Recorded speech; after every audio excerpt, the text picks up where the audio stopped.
USB Type-A. This is the port most people picture when they think of USB. It is the flat, rectangular connector that has been on laptops since the late 1990s, and it remains one of the most common ports in the world. You can plug in a flash drive, a mouse, a keyboard dongle, or a charging cable for your phone. The original version, USB 2.0, transfers data at up to 480 megabits per second, which is fast enough for everyday tasks, but starts to feel slow when moving large files. Almost every peripheral made in the last 2 decades was designed with this port in mind, which is a big reason it stuck around so long. USB Type-A 3.0. This looks almost identical to the standard Type-A port, but the inside is usually colored blue so you can tell them apart at a glance. It arrived around 2008 and brought a significant jump in speed, reaching up to 5 gigabits per second, roughly 10 times faster than USB 2.0. Over time, the USB standard evolved further, producing 3.1 and 3.2 versions of this same physical connector, each pushing speeds higher. The blue color became the widely accepted visual shorthand for the faster version, though not every manufacturer followed that convention consistently. USB Type-C. This is the small, oval-shaped port that started appearing on laptops around 2015, beginning with Apple's MacBook.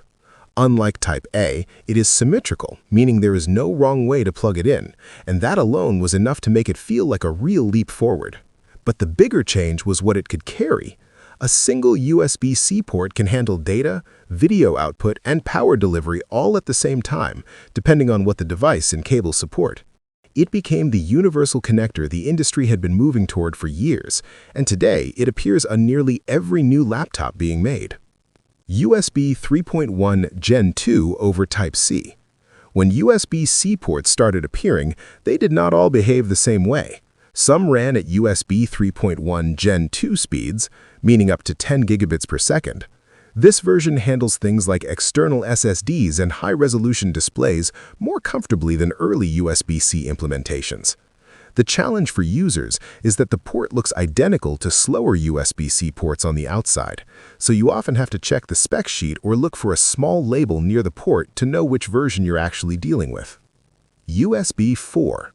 This is the most recent version of the USB standard built on the USB-C connector, introduced in 2019 and becoming more common in laptops through the early 2020s. It runs at up to 40 gigabits per second, matching the speed of Thunderbolt 3, and it supports DisplayPort and PCIe tunneling, which means it can connect to external graphics docks and high-end monitors in ways that older USB versions simply could not. One of its main goals was to reduce the confusion that had built up over years of overlapping USB generations by creating a cleaner and more unified standard going forward. Thunderbolt 3. Intel developed Thunderbolt in collaboration with Apple, and the third generation was the one that changed everything. It adopted the USB-C physical connector and ran at 40 gigabits per second, double what USB 3.1 Gen 2 offered at the time.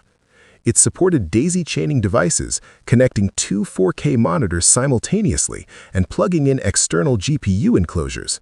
It also supplied up to 100 watts of power delivery, enough to charge a laptop entirely. Thunderbolt 3 ports look like USB-C ports, but carry a small lightning bolt symbol next to them, which is the easiest way to spot them on a machine. Thunderbolt 4. Released in 2020, this version kept the same 40 gigabits per second ceiling as Thunderbolt 3, but tightened the minimum requirements that manufacturers had to meet. With Thunderbolt 3, companies could implement the standard with some features left out. Thunderbolt 4 required that every certified port support 2 4K displays or 1 8K display, PCIe at least 32 gigabits per second, and at least 15 watts of power to connected devices. In practice, it made the experience more consistent and predictable across different laptops, which is something users had been needing for a while. Thunderbolt 5. This arrived in late 2023 and pushed bandwidth to 120 gigabits per second under certain conditions using a technology called bandwidth boost. At its base, it runs at 80 gigabits per second, which is already double what Thunderbolt 4 offered. It was designed with high refresh rate gaming monitors and demanding external GPU setups in mind. Laptops with Thunderbolt 5 started reaching consumers in 2024, making it one of the fastest data connections ever placed on a portable computer. The port still uses the USB-C form factor and carries the same lightning bolt symbol, now sometimes marked with a 5. Micro USB.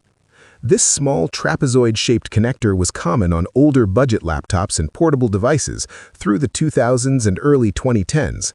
It was thinner than earlier USB connectors and became the standard charging port for Android phones and many accessories during that era. On laptops, it appeared mostly as a way to connect peripherals or sync data rather than as a primary port. As USB-C grew in adoption, micro USB was gradually phased out, though it still shows up on some budget electronics today. Mini USB. Before micro USB, there was mini USB. It was slightly larger and was widely used on digital cameras, early MP3 players, and some older laptops and peripherals through the late 1990s and early 2000s.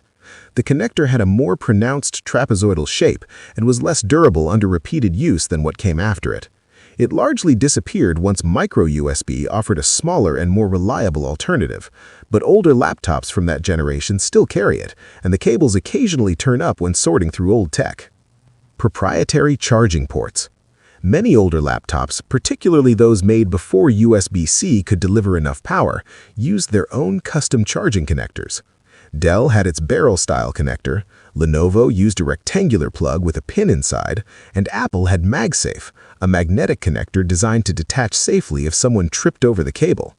These ports were not USB at all, but they sat alongside USB ports on the same machines for years. As USB-C power delivery improved, most manufacturers moved away from proprietary designs, though MagSafe made a return on newer Apple laptops as an optional dedicated charging port alongside USB-C.